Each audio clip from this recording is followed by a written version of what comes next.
السلام علیکم متوازم YouTube channel پر خوش آمدید۔ آج کا ہمارا ٹاپک مورنگا یعنی سوہنجنا سے ریلیٹڈ ہے، تو ویڈیو کو غور سے دیکھیں اور آخر تک دیکھیے۔ چینل کو سبسکرائب کیجیے، ویڈیو کو دوستوں سے شیئر کیجیے۔ ماہیت کی بات کی جائے تو یہ ایک مشہور درخت ہے جو کہ باغوں، کھیتوں اور جنگلوں میں پایا جاتا ہے، اور اس کے علاوہ میں نے تو اسے کراچی میں فٹ پاتھوں پر لگا ہوا دیکھا روڈ کی خوبصورتی کے لیے۔ تو کراچی میں آپ کو زیادہ تر فٹ پاتھ اور روڈوں پر ہی نظر آئے گا، لیکن اب اس کی جو ہے نا بہت زیادہ فارمنگ شروع کر دی گئی ہے، اور پنجاب اور پتوں کی سائڈ پہ تو یہ بہت زیادہ پایا جاتا ہے یہ درخت، اور بہت زیادہ لوگوں نے یہ کاشت کرنا شروع کیا، کیونکہ پہلے تو ہمیں اس کی قدر نہیں تھی نا، ہم اسے بکریوں کو کھلاتے تھے، کوئی اہمیت ہی نہیں سمجھتے تھے اس کی۔ لیکن جب گوروں نے ہمیں یہ کیپسول میں پیک کر کے کھلانا شروع کیا نا، اور مہنگے داموں ہم پر بیچنا شروع کیا، تو اس وقت ہمیں قدر ہونا شروع ہوئی اور ہم نے اس کی فارمنگ اسٹارٹ۔ اس کا درخت 20-25 فٹ اونچا ہوتا ہے، اور تنے کی گلائی 1 فٹ سے 5 فٹ تک ہوتی ہے۔ تنے کی چھال ملائم بھورے رنگ کی ہوتی ہے، اس کے تنے سے بہت سی شاخیں نکل کر پھیلتی ہیں۔ سوہنجنا کی لکڑی جو ہوتی ہے نا وہ بہت نرم، نازک اور جلد ٹوٹنے والی ہوتی ہے، اور اس کی ہر شاخ پر کئی چھوٹی چھوٹی شاخیں لگی ہوتی ہیں، اور اس کے پتے جو ہے نا وہ سرس کے پتوں کی طرح بالکل مقابل یعنی آمنے سامنے ہوتے ہیں۔ اور اس کے پھول رنگت کے لحاظ سے 3 طرح کے ہوتے ہیں، جس میں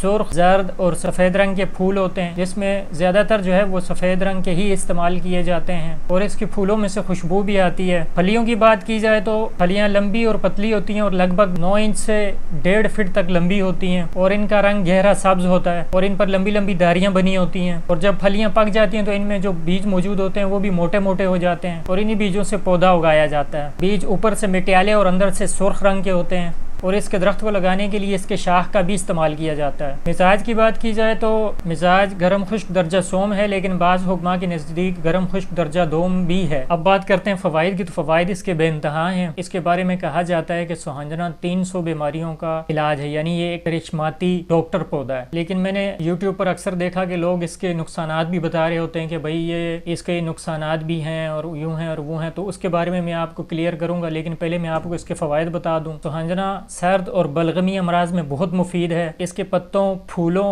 پھلیوں اور گوند کو فالج، لقوا، رعشہ اور گنٹھیا کے دردوں وغیرہ میں استعمال کیا جاتا ہے۔ سوہنجنا کو پیٹ کے کیڑوں کی قاتل دوا بھی کہا جاتا ہے۔ اس کی پھلیوں کا اچار پیٹ کے کیڑوں کے مریض کو کھلاتے ہیں تو کیڑے مر کر باہر نکل آتے ہیں، اور اس کے تازہ پتوں کا رس نکال کر اگر پلایا جائے تو پیٹ کے کیڑے مر کر باہر نکل آتے ہیں۔ اس کے علاوہ کاسر ریا یعنی کہ ریا کو ختم کرنے میں بہت اہم کردار ادا کرتا ہے، یعنی اگر آپ کا پیٹ پھولا ہوا ہے، پھارا ہو چکا ہے، آپ کو پیٹ میں مروڑ ہو رہے ہیں اور درد ہو رہا ہے پیٹ میں آپ کو، تو سوہنجنا کے پتے اس کے لیے بہت مفید ہیں۔ پتوں کا پاؤڈر 1 چمچ کھا لینے سے یہ مسئلہ ختم ہو جاتا ہے، اور اگر آپ کو دست ہو رہے ہوں تو دست رک جاتے ہیں۔ اور مقوی اعصاب ہونے کی وجہ سے اسے مرگی، فالج، گنٹھیا اور احتناق الرحم اور ورم اتحال یعنی کہ بلی کے ورم میں بھی اس کو استعمال کرایا جاتا ہے، اور اس کے علاوہ بچوں کے ورم جگر میں بھی اس کو استعمال کرایا جاتا ہے۔ رائی اور نمک لگا کر چند دن دھوپ میں رکھا جاتا ہے، اور اس کے بعد پھلیوں کو سرکہ اور سرسوں کے تیل میں ڈال کر دبا دیا جاتا ہے، اور اس کے بعد اس کے اچار کو استعمال میں لایا جاتا ہے، اور اس اچار کو بلغمی امراض اور اعصابی امراض میں استعمال کرایا جاتا ہے، اور اس کے علاوہ دردوں کے لیے یہ اچار بہت مفید ہے۔ اچھا، اس کا اچار جو ہے وہ کھٹا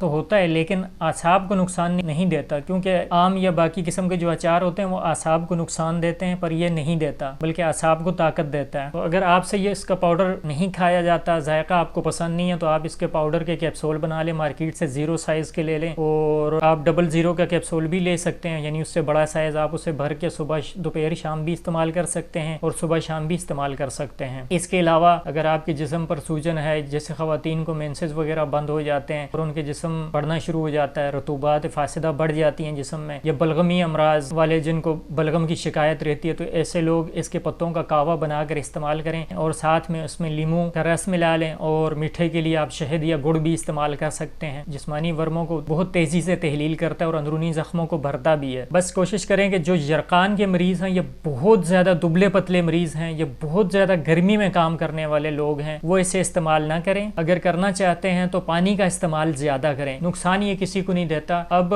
میں نے ویڈیو میں دیکھا کہ لوگ کہہ رہے ہوتے ہیں جی اس کو استعمال کرنے سے گردے خشک ہو جاتے ہیں، جسم میں پانی کی مقدار کم ہو جاتی ہے، تو بھائی آپ اگر بہت زیادہ گرم مزاج ہیں اور آپ ٹھیک ہیں تو آپ اس کا استعمال کیوں کر رہے ہیں؟ آپ کے جسم میں اگر کوئی مسئلہ ہے، ورم ہے، سوجن ہے ہے یا زخم ہے, جیسے آپ اسے دیسی اینٹی بایوٹک سمجھیں. اب میں نے 1-1.5 ہفتہ پہلے ایک پیشنٹ کو میں نے دیکھا, وہ اتنا دبلا پتلا کہ اس کے جسم پر چربی تو کیا گوشت بھی نہیں تھا, لیکن اس کے باوجود اس کے کان میں انفیکشن تھا اور وہ 1 مہینے سے 650 mg آگمنٹن ٹیبلٹ کھا رہا تھا. اور اس کی وجہ سے وہ مجھے کہنے لگا کہ مجھے جب سے یہ میں ٹیبلٹ کھا رہا ہوں تو میرا پیٹ خراب ہے, میں چاہے دلیا کھاؤں یا بالکل سادہ سمپل خوراک کھاؤں تو بھی مجھے اس سے لوز موشن ہوتے ہیں, پیٹ میں مروڑ ہوتا ہے. تو جناب آپ کو سوانجنا تو یہ سب نہیں کرے گا. آپ اندرونی زخموں یا ورموں کے لیے اسے استعمال کر سکتے ہیں, اس سے آپ کا پیٹ خراب نہیں ہوگا, آپ کے پیٹ میں مروڑ نہیں ہوگا, بس جسم میں ہلکی سی گرمی بڑھ جائے گی یا ہلکی سی آپ کو خشکی محسوس ہوگی, ٹھیک ہے, تو آپ اس کے لیے پانی کی مقدار بڑھا لیجئے. اس کے کوئی سائیڈ افیکٹ نہیں ہے, کوئی نقصانات نہیں ہے. ہاں یرکان کے مریض جو ہیں وہ سوانجنا کو استعمال نہ کریں, آپ اسے استعمال کر سکتے ہیں, بس کوشش کریں اس کے ساتھ پانی کا استعمال زیادہ کریں, کیونکہ حکماء کے نزدیک تو یہ ایک فوڈ سپلیمنٹ ہے, یعنی کہ یہ تو ایک نارمل خوراک جیسے. اسے آپ اپنے گھر میں اگر سالن وغیرہ بناتے ہیں تو اسے ساگ میں بھی استعمال کر سکتے ہیں, آپ بطور ساگ جیسے سالن وغیرہ ساگ بنا رہے ہیں یا کسی سالن میں بھی آپ اس کے پتے ڈالتے ہیں, اگر آپ اسے ڈالیں اپنا کھانا بنائیں, آپ روزمرہ زندگی میں اسے استعمال کریں, اس کے کوئی سائیڈ افیکٹ. اچھا, اس کی خوراک جو آپ نے لینی ہے وہ